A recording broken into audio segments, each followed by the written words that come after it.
Doctoral Journey with Derek.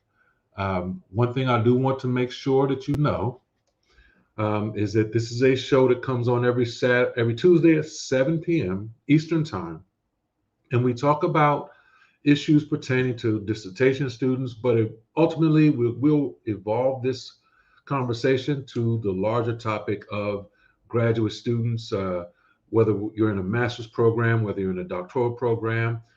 In the future, we'll talk about K-12. I have a particular project that I'm working on involving K-12 virtual learning because it appears we are never going to get out of this.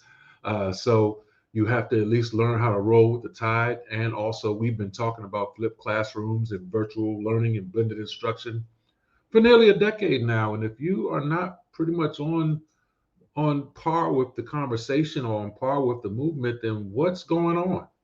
So there will be projects and there will be specials talking about online and blended instruction and how K-12 teachers can become more effective in their delivery through this means. So aside from all of that, it is now past 7 o'clock. We are about ready to begin. We are on Instagram Live. We're on Facebook Live. We're on, I believe, LinkedIn Live. We're also on, if I'm not mistaken, YouTube Live. So if you can catch us in any one of those platforms, you're good. So what I want to do today is first start out, as I always do, kind of giving shout outs to those companies, those businesses that support us. So the first one we'll shout out is, of course, Bougie Shootery. That is www.bougieshootery.com.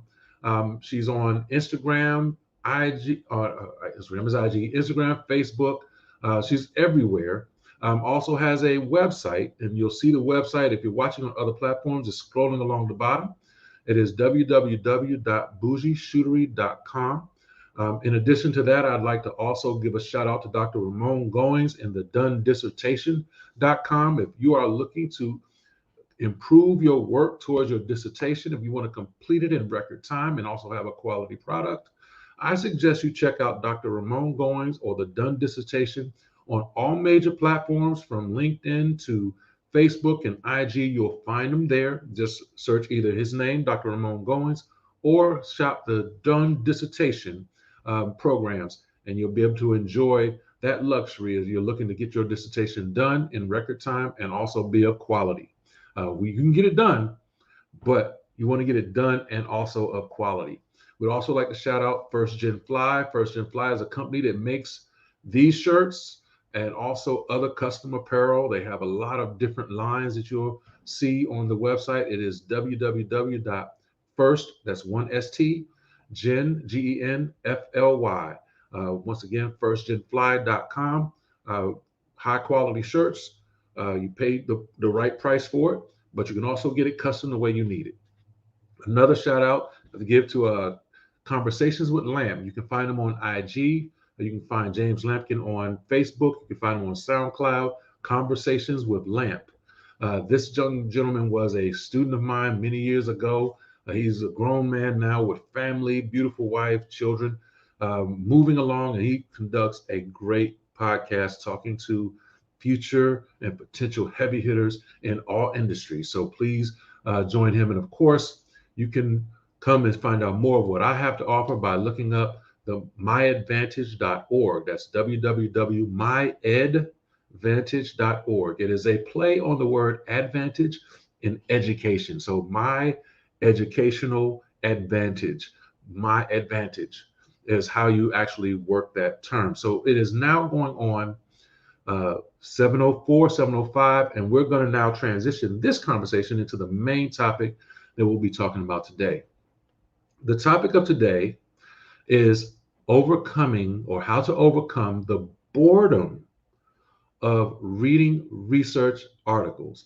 How you can overcome the boredom of reading research articles. I know that your professors want you to be steeped in literature and read and know your literature on your chosen topics ad nauseum. So you can call the greats, call the seminal authors, and also talk about what's being discussed right now in this particular field of research. In order to do that, there is no shortcut. You have to read the research. You have to read the literature and scholarship on your topics. There's no way around that. There's no shortcut to this. Now, given that, some of that reading can be a little bit boring. I get it. But just because it's boring doesn't mean it doesn't have to be done. And we're going to talk about how you address the idea of boredom, how you master the idea of boredom, and how you move on to become a literature specialist today. Now, if you want more information about this, or you want a course about this, or some coaching on this, I offer that course in myadvantage.org/courses. You can see here on the open screen here where we have this.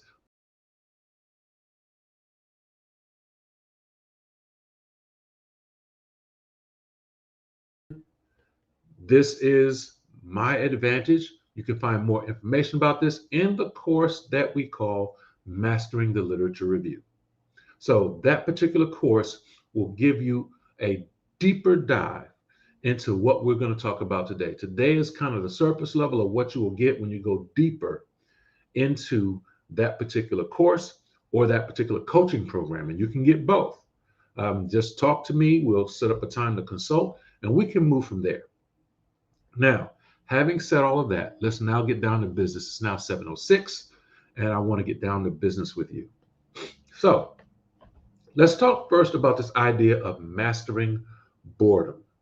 When we're trained in, particularly in America, to be bored and to despise the idea of boredom.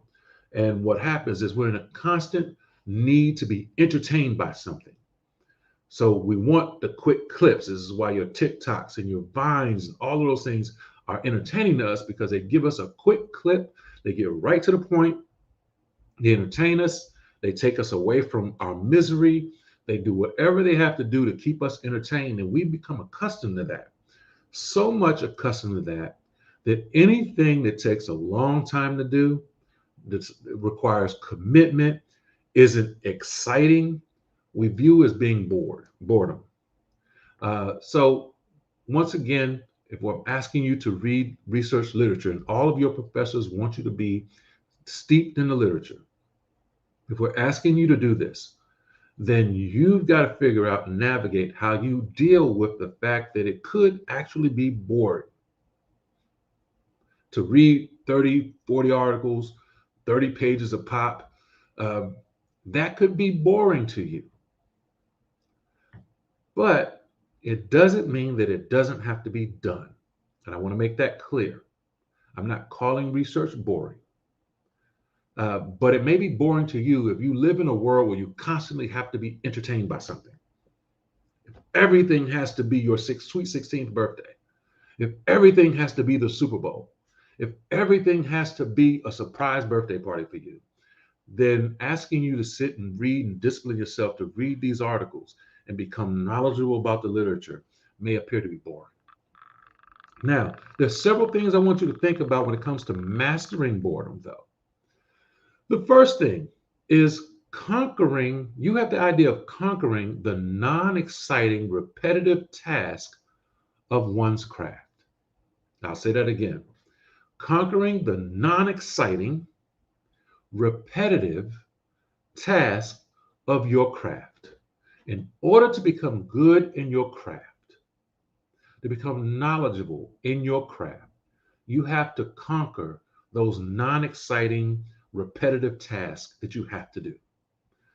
That stands between being good at something and knowing a little bit of everything. See, what happens is this. When people experience boredom, it's really a test of you. When you experience boredom, you will either continue through it and master understanding that this is something you have to do, or you'll move to the next most exciting thing. And if you fail to conquer boredom, you'll never be good at one thing.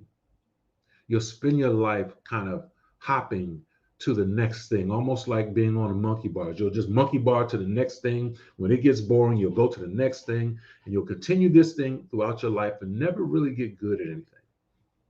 But if you study people who have achieved greatness, If you study people who have achieved or have self-actualized into these things, what you will discover is they spend an intense amount of time mastering the small things, mastering the things that seem boring to everyone else.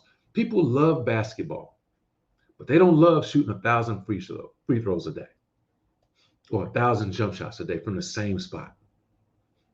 People love the excitement that they see when Steph Curry hits a jump shot, but they don't love the practice and repetitiveness of making sure that shot arcs correctly, make sure your spotting is good, make sure your eyes are where they're supposed to be. Everything that he does to become who he is, we don't want to do. You have to conquer those non-exciting things, the things you have to do over and over and over again to get good at your task. You don't become a Jack Nicklaus, Tiger Woods, Arnold Palmer without mastering putting 1,000 times. You just don't do it. You don't become great at these things. So what I want you to consider is that in order to become good at something, you have to conquer those non-exciting, repetitive tasks that are part of everything that you have to do to be a great at your task. Now, the second thing you need to do in mastering boredom is accept that becoming a specialist at something requires hours and hours of repetition at the small things. And you just learn to stack that repetition of small things on top of one another until they become a big thing.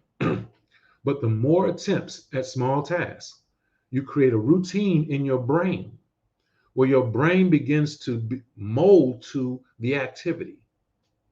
So when you can walk around your house at night without turning the lights on and not bump into things, it's because you have mastered the routine of your whereabouts of your home. You've been around it enough to where movement and navigation you can do without thinking.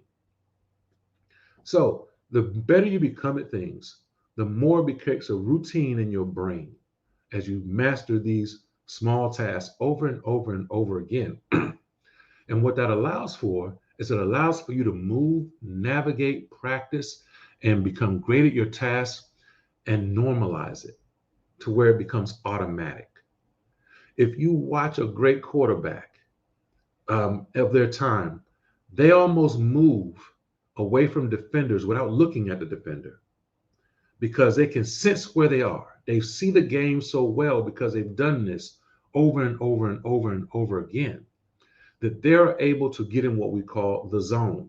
You will often hear Michael Jordan talk about the zone, where it seems like the basket is this big and everything is in slow motion. It's regular speed for you and I. It's slow motion for him because he can think in between all of these things and then make the move. Same thing with LeBron James. Same thing with all of the greats of anybody who become great at their task. What they experience is a brain alignment where everything kind of works and they get into this zone. And what do we mean by the zone? That's the third thing. What is meant by being in the zone is a period where time doesn't matter. It's a period where everything slows down and you'll be able to move and process things naturally. It's a moment when you can actually think through things without having to think. You almost operate like a muscle memory repetitively in order to become good at this task. This is only achieved when routine is set and tasks are repeated. You don't get this doing it one or two times. You don't learn the piano playing one or two notes.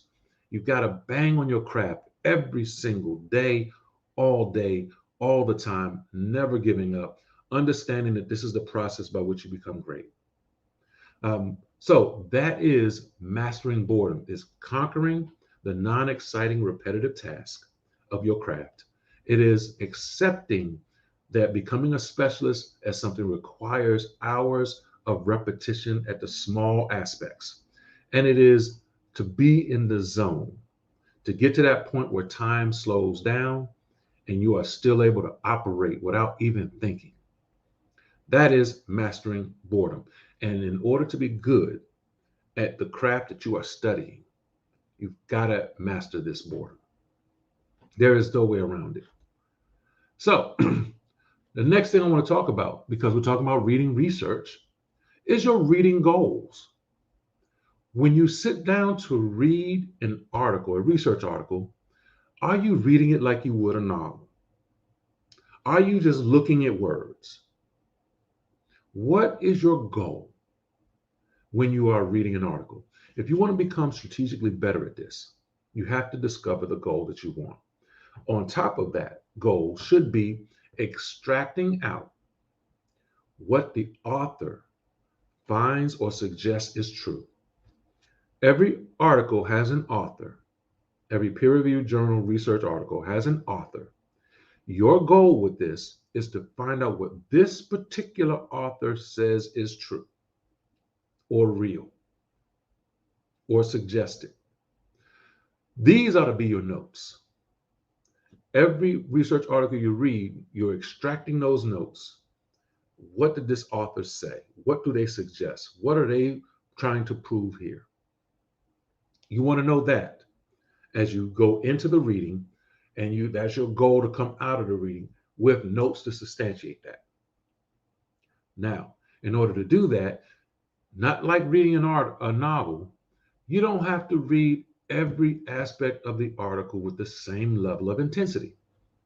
Remember, your goal is not to fall in love with the article like you would a great book on a beach somewhere. Your goal is to extract the information. You're going in strategically to get this information out. So you have to understand reading and skimming levels. So this next section, I'm going to provide to you 3 levels of reading or skimming that you need to master. And then where to actually do it is in the section after that. So there are 3 levels of skimming: light skim, medium skim, and heavy skim. In the light skim area, you are trying to do a quick read. You're looking for vocabulary and acronyms that may throw you off if you don't understand them later. And the reason why you're extracting that information out is precisely because if you don't see them or don't understand them as you go through your heavy reads, they're going to throw you off, and you'll have to always go back to where at first the acronym first came up, or where the term first came up, where it was defined in the writing. So during your light skim, you're doing this quick read, and the goal is to look for the vocabulary, to look for the actual acronyms as part of this reading that you're going to bring out. Shout out to DJ Quiet Storm. Thank you for coming through, brother. Appreciate your time. The second level of skim, as we talk about these levels of reading and skimming as you're looking at research articles, the second level of skim is your medium skim.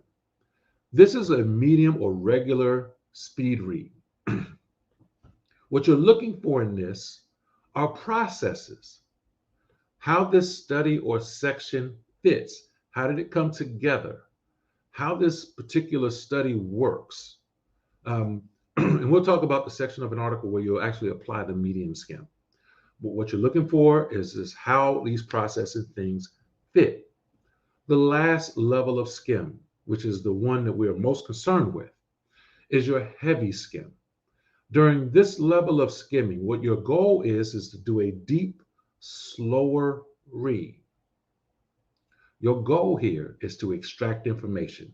You're strictly going in with a mission, and that is to get out the information that the author has written, but do it in your own words. So in your notes is going to be your interpretation of the author's words. So you're kind of preventing yourself from this idea of stealing their ideas. You're interpreting and putting this into the work. Thank you, brother DJ Quiet Storm. Appreciate you coming through. But what you want to be able to do, what you're looking for, is to extract this information, to make notes in these sections. This is where the heaviest part of your notes are going to come. So that is the 3 levels of skimming and the goals for each. They are light skim, and that's the quick read. Medium skim is the middle kind of regular read, and the deep skim is the heavy skim is a deep, slower read where the goal is to extract the information out. Now, having said that, let's think about the typical research article. The typical research article has several sections that are pretty much staples of research, right? So while we transition to that, let me take a quick drink. So parts of the typical research article are this. First, you have an introduction. Now, it won't always have the title introduction. Some just start off with the words, but you'll have the introduction. This is designed to get your attention. Also to provide a purpose and or problem of the study and perhaps some research questions. So in the introduction is designed to quickly get your attention, to entice you into the read. For this, you only need to do a light skim. In the introduction, it's often a good idea for writers, take this as you start writing, to hit us with some big data to convince us that there's a critical problem here and we should continue reading. The next part is generally background or what we may call literature review. A lot of people get lost in this particular section. This is a light skim section because literature review will only tell you what others have already said concerning the topic. Now, there is value to come from that because you see how they're supporting it, and the literature that they're quoting or citing in this particular section may help you gather more literature to go deeper on the topic. So don't just take what they said the other person said, but go grab the article of what the other people have said so that you can read those too. They'll often also link you to some seminal works that you need to have in your cadre of readings. So once again, it's a light skim. It's just going to tell you what everyone else has said. So you move from that. The next part is generally some type of framework, whether theoretical or conceptual. In this particular section, it's going to provide you the lens by which they did their work.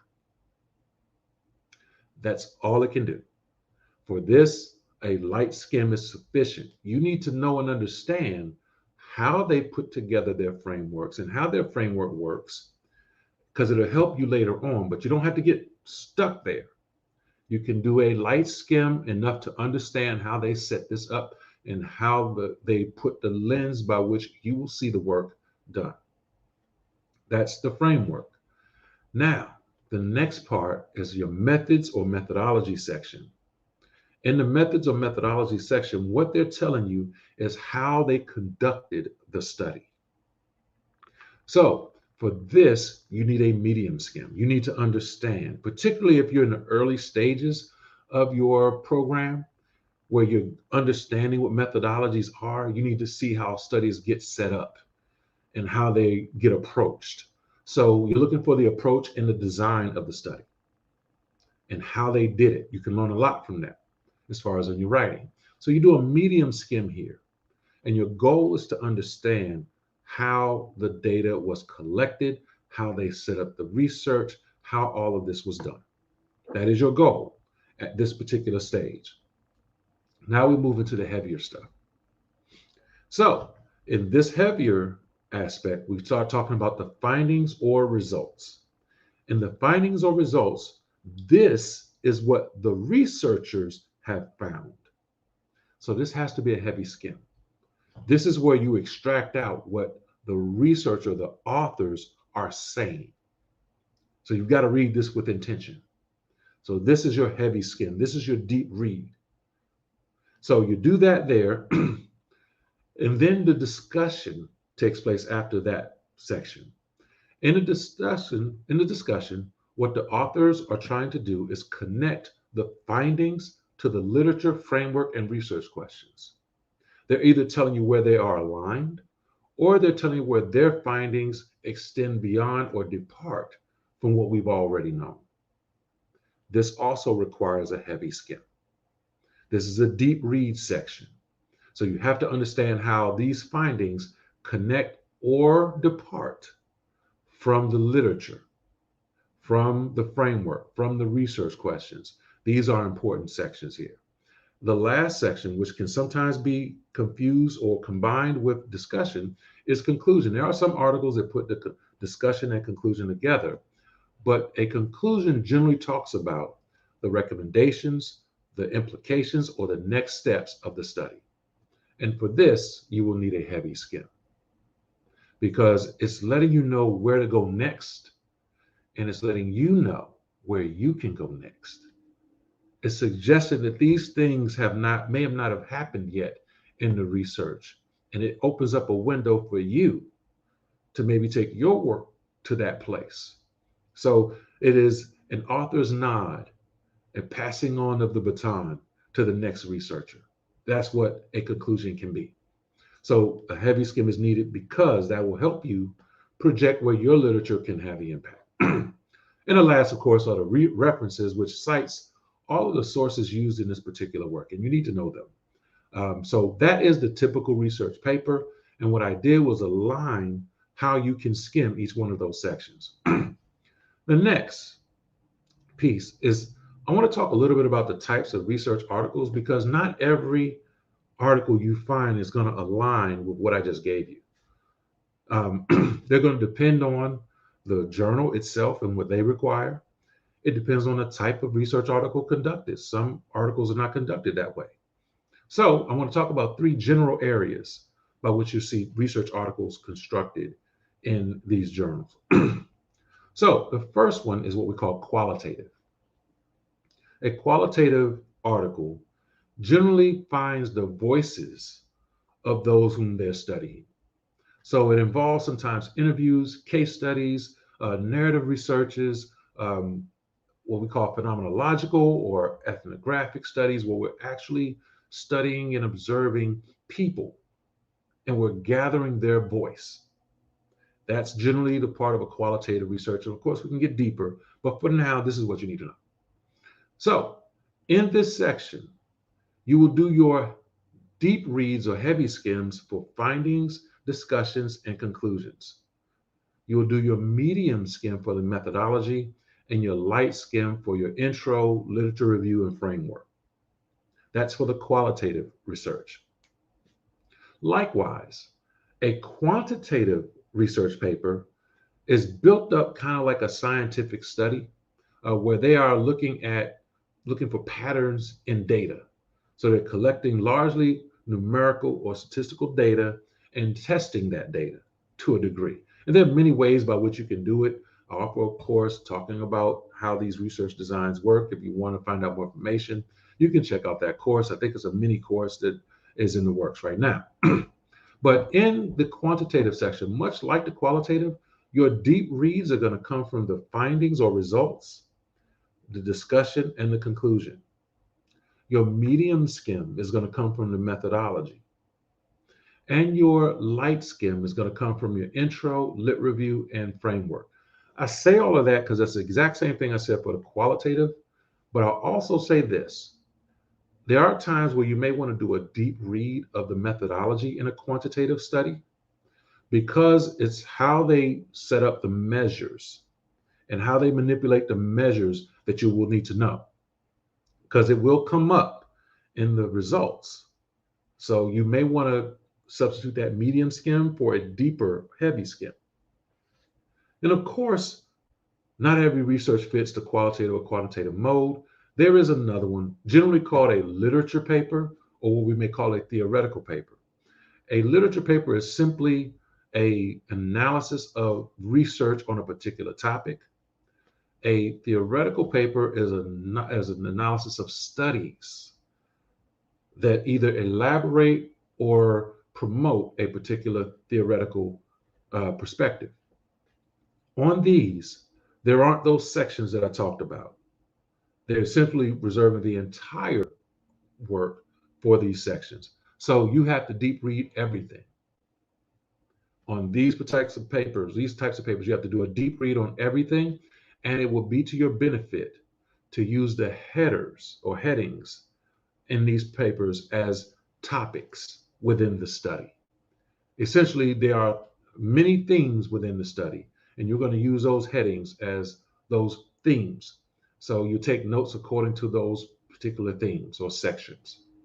That is a general overview of the types of research articles you'll read, and each one requires a different level of skimming and reading intensity. So you need to know that.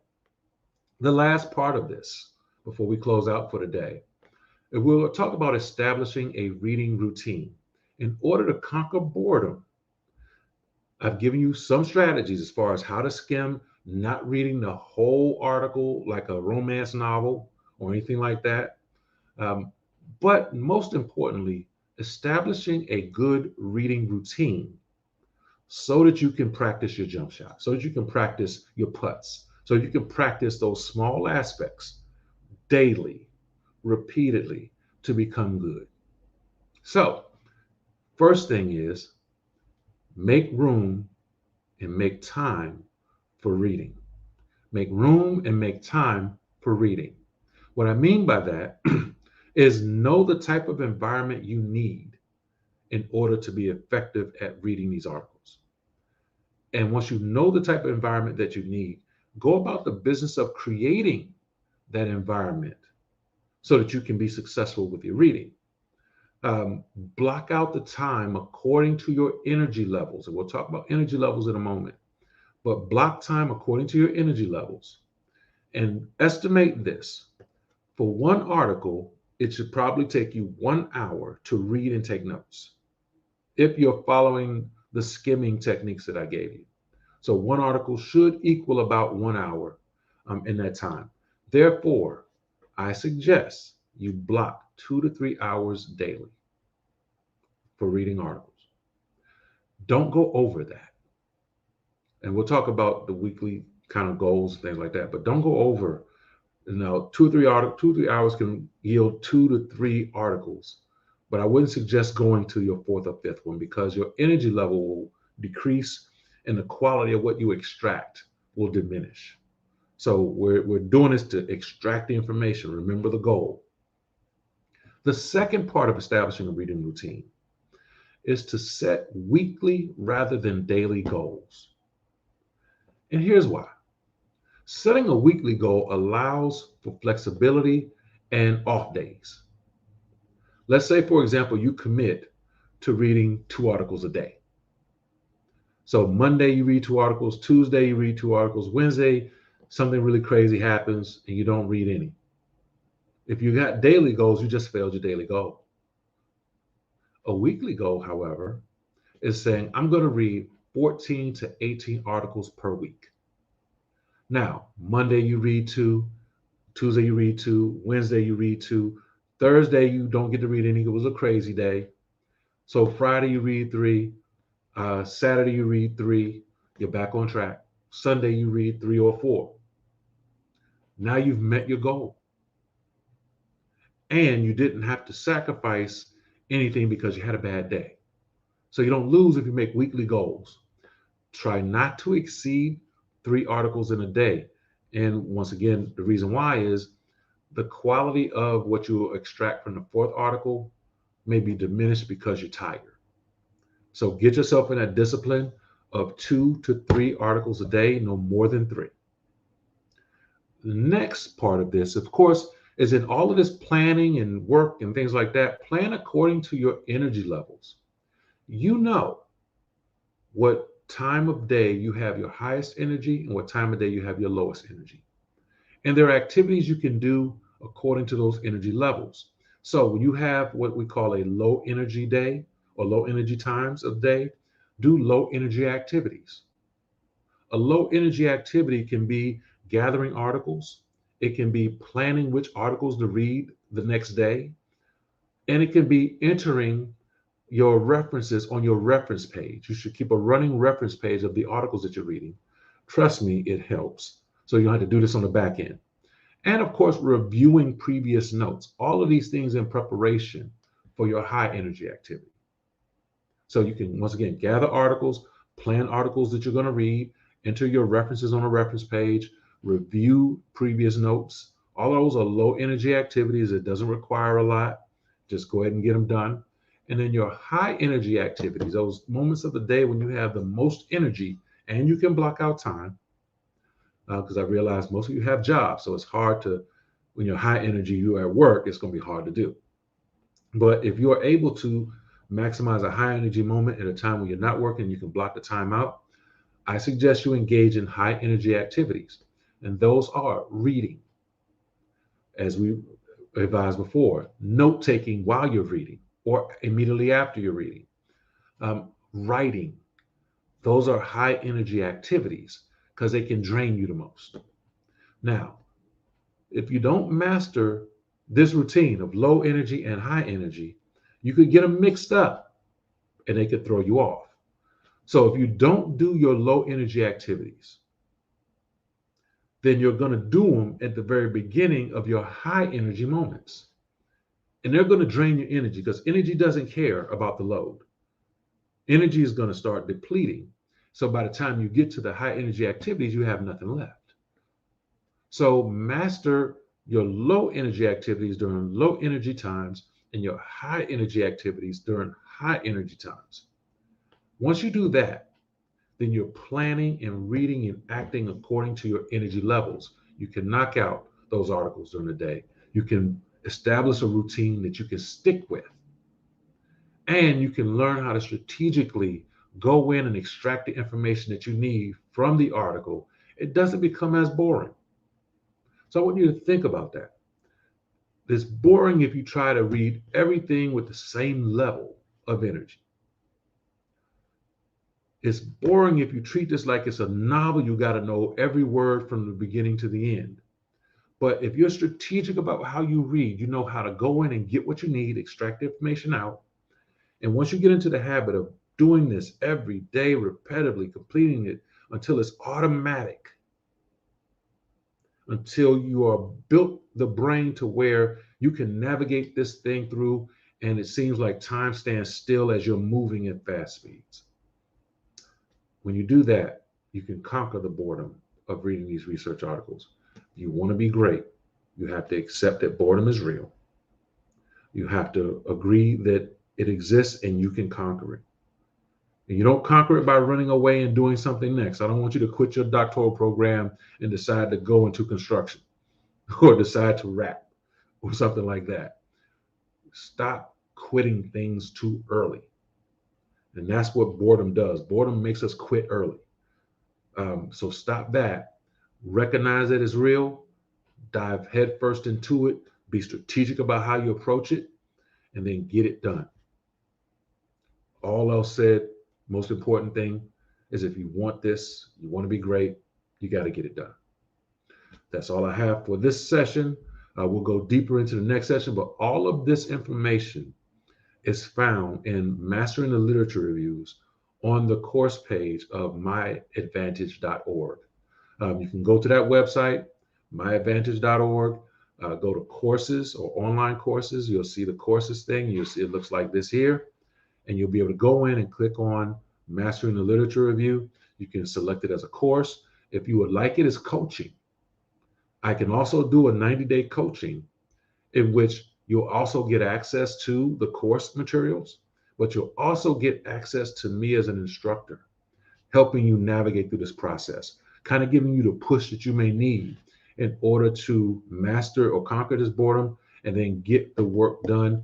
And also because my courses offer a skill. You'll have a skill that you can carry forward in all of your future endeavors. So you can work this process, this strategy, that you can use this repeatedly over time and make all of this easy enough for you to become a literature specialist. So it's what I do, it's what I teach, it's what I've sacrificed a lot to get done. But this is the work. Once again, My Advantage, www.myadvantage.org. You can go to online courses, check that out, or you can go to the coaching, set up a consultation with me, and we can see what we can work out. We can talk about best strategies moving forward. Some of you may need a class, majority of you may need coaching. So if you need what you need, we can figure that out and get you on your way. It's worth it, and you'll walk away with the skill. I can guarantee you that. With that said, I'm going to check out, and I will see you guys next week.